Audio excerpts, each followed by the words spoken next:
गढ़मुक्तेश्वर के एक छोटे से गांव में पिंटू नाम का एक लड़का रहता था। पिंटू पढ़ाई में तो ठीक ठाक था, लेकिन उसे पुरानी चीजें इकट्ठा करने और उनके साथ एक्सपेरिमेंट करने का बड़ा शौक था।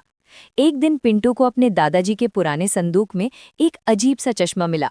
चश्मा साधारण नहीं था, उसके शीशे नीले थे और फ्रेम तांबे का बना था, जिस पर छोटे छोटे पहिए लगे थे। जैसे ही पिंटू ने वो चश्मा लगाया, उसे सामने रखी एक पुरानी साइकिल बात करती हुई दिखाई दी।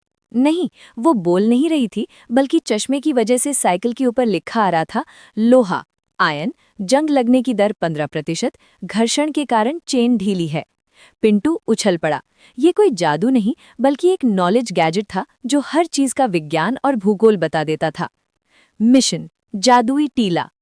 पिंटू का सबसे अच्छा दोस्त था गोलू, जिसे दुनिया की हर खाने वाली चीज में दिलचस्पी थी। पिंटू ने गोलू को चश्मे के बारे में बताया और दोनों ने तय किया कि वे गांव के बाहर वाले काली टीले पर जाएंगे। गांव में मशहूर था कि वहां पुराने जमाने का खजाना दबा है, लेकिन डर के मारे कोई वहां नहीं जाता था।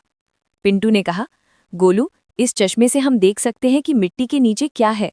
गोलू ने समोसा चबाते हुए कहा, भाई, खजाना मिले ना मिले, वहां बेर के पेड़ बहुत हैं, मेरा तो फायदा ही फायदा है। जंगल का रोमांच और विज्ञान का तड़का। जैसे ही दोनों जंगल में घुसे, पिंटू को चश्मे के जरिए हर पेड़ की जानकारी मिलने लगी। पिंटू, देख गोलू, ये नीम का पेड़ है, इसे अज़ैडिरैक्टा इंडिका कहते हैं। ये हवा को शुद्ध कर रहा है और इसकी पत्तियों में एंटीबैक्टीरियल गुण हैं। गोलू, अरे भाई, मुझे तो बस ये दिख रहा है कि इस पर चढ़ना मुश्किल है, तू ज्ञान कम दे, रास्ता बता। अचानक उनके सामने एक छोटा नाला आया। गोलू डर गया, इसे कैसे पार करेंगे? पिंटू ने चश्मे से देखा और बोला, देख गोलू, ये नाला सिर्फ 3 फीट चौड़ा है और तेरी कूदने की क्षमता, प्रोजेक्टाइल मोशन के हिसाब से तू आराम से पार कर लेगा। बस अपनी गति बढ़ा, एक्सेलरेशन, और कूद जा। गोलू कूदा तो सही, लेकिन कीचड़ में जा गिरा। पिंटू हंसते हुए बोला, सॉरी भाई, मैंने घर्षण का हिसाब नहीं लगाया था, कीचड़ बहुत चिकना था। टीले का रहस्य। आखिरकार वे काले टीले पर पहुंचे। वहां एक पुरानी गुफा जैसा द्वार था। जैसे ही वे अंदर गए, चश्मा चमकने लगा।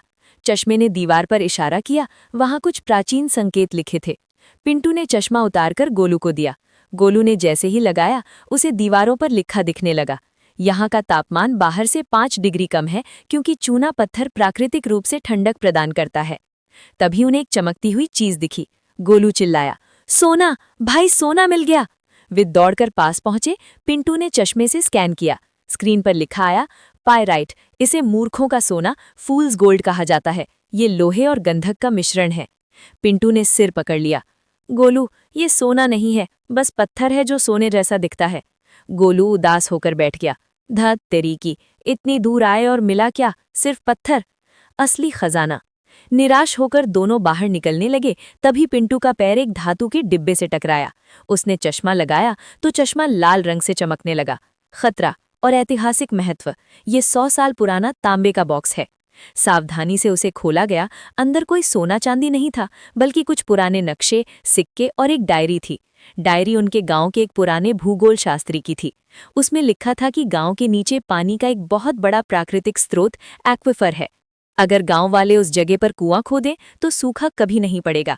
वापसी और सबक। दोनों लड़के गांव वापस आए और मुखिया जी को वो डायरी और नक्शा दिया। अगले कुछ हफ्तों में खुदाई हुई और सचमुच वहां मीठा पानी निकल आया। पूरा गांव खुश हो गया। मुखिया जी ने पिंटू और गोलू को सम्मानित किया। पिंटू ने चश्मा उतारकर मेज पर रखा और सोचा, असली रोमांच खजाना ढूंढने में नहीं, बल्कि दुनिया को समझने और विज्ञान का सही इस्तेमाल करने में है। गोलू अभी भी थोड़ा दुखी था। पिंटू ने पूछा, अब क्या हुआ? गोलू बोला, सब तो ठीक है भाई, पर काश वो चश्मा ये बता पाता कि कौन सा समोसा बिना आलू के है। मुझे डाइटिंग करनी है। पूरा कमरा ठहाकों से गूंज उठा। कहानी से सीख, यानी मॉरल ऑफ द स्टोरी, विज्ञान ही शक्ति है। अगर आप अपने आसपास की चीजों का वैज्ञानिक आधार समझते हैं तो आप डर पर विजय पा सकते हैं। जिज्ञासा, यानी क्यूरियोसिटी। पुरानी चीजें हमेशा बेकार नहीं होती, कभी कभी उनमें भविष्य के समाधान छिपे होते हैं। असली खजाना, समाज की भलाई के लिए किया गया कार्य किसी भी सोने चांदी से बड़ा होता है।